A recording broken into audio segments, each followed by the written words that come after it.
So ఈ melanoma యొక్క risk factors are కారకాలు ఏముంటాయో తెలుసుకుందాము. సో ముఖ్యంగా మోస్ట్ కామన్లీ యూవి రేస్ అంటారు ఆర్ యూవి కిరణాలు. ఇవి మనకి సూర్యుడి నుంచి వస్తుంది.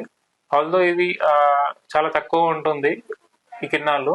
కాబట్టి ఇది one of the risk factor for ఈ క్యాన్సర్ కి, మెలనోమా క్యాన్సర్ కి.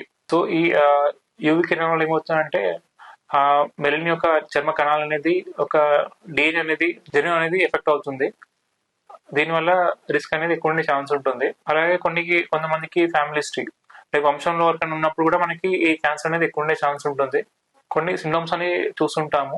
వాటి పేరు జీరోడర్మా పిగ్మెంటోజా.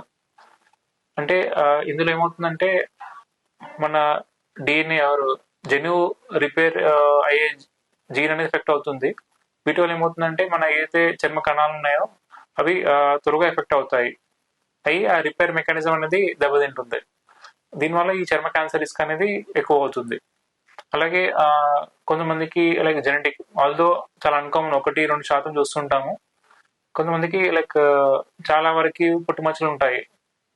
అందులో ఏమవుతుందంటే కొన్ని పుట్టుమచ్చలు సైజు పెరగడం కావచ్చు, షేప్ అనేది మారడం కావచ్చు, బాగా లావ్ అవడం కావచ్చు.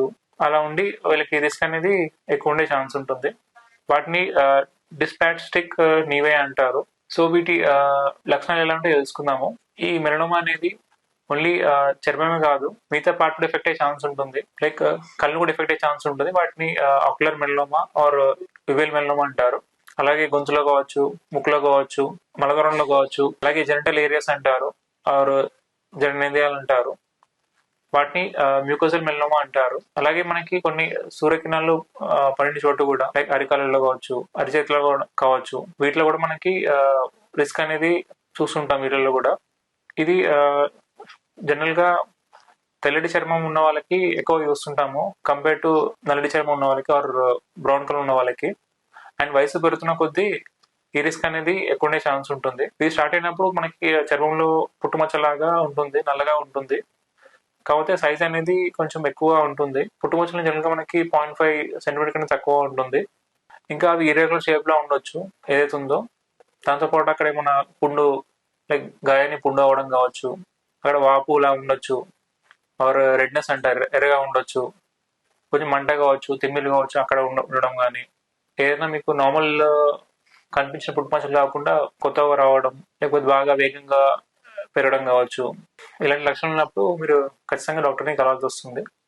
అలాగే చర్మం కాకుండా మిగతా గోర్లలో కావచ్చు, మనకి చేతు గోర్లలో, కాళ్ళ గోర్లలో కూడా చూస్తుంటాము కొంచెం ఏమైనా బ్లీడింగ్ రావడం కానీ పుట్టుమచ్చల నుంచి. అలాగే ఏదైతే మనకి చర్మం నుంచి కొన్ని గడ్డలకు పాకే ఛాన్స్ ఉంటుంది. ఉదాహరణకి చేతిపైన ఏమైనా పుట్టుమచ్చ అయినప్పుడు చంకల గడ్డలకి వెళ్ళే ఛాన్స్ ఉంటుంది. అలాగే కాళ్ళ మీద ఏమైనా ఉన్నప్పుడు మనకి గజ్జల్లో గడ్డలయ్యే ఛాన్స్ ఉంటుంది. సో అది కూడా చూస్తుంటాము. అలాగే మిగతా బరువు తగ్గడం కావచ్చు, ఆకలి తగ్గడం కావచ్చు. గడ్డ అనేది అడ్వాన్స్ ఉన్నప్పుడు ఏమవుతుందంటే చేతులు వాయడం కావచ్చు, కాళ్ళు వాపు ఉండొచ్చు. మనకి చంకల గడ్డ ఉండడం వల్ల నీరు అనేది తక్కువ వెళ్తుంటుంది, దానివల్ల వాపులు చూస్తుంటాము. అలాగే కొంతమందికి అడ్వాన్స్ లో స్టేజ్ లో ఉండే ఛాన్స్ ఉంటుంది. మోస్ట్ కామన్లీ స్ప్రెడ్ అయ్యే ఛాన్స్ ఊపిరితిత్తులకు వెళ్ళే ఛాన్స్ ఉంటుంది.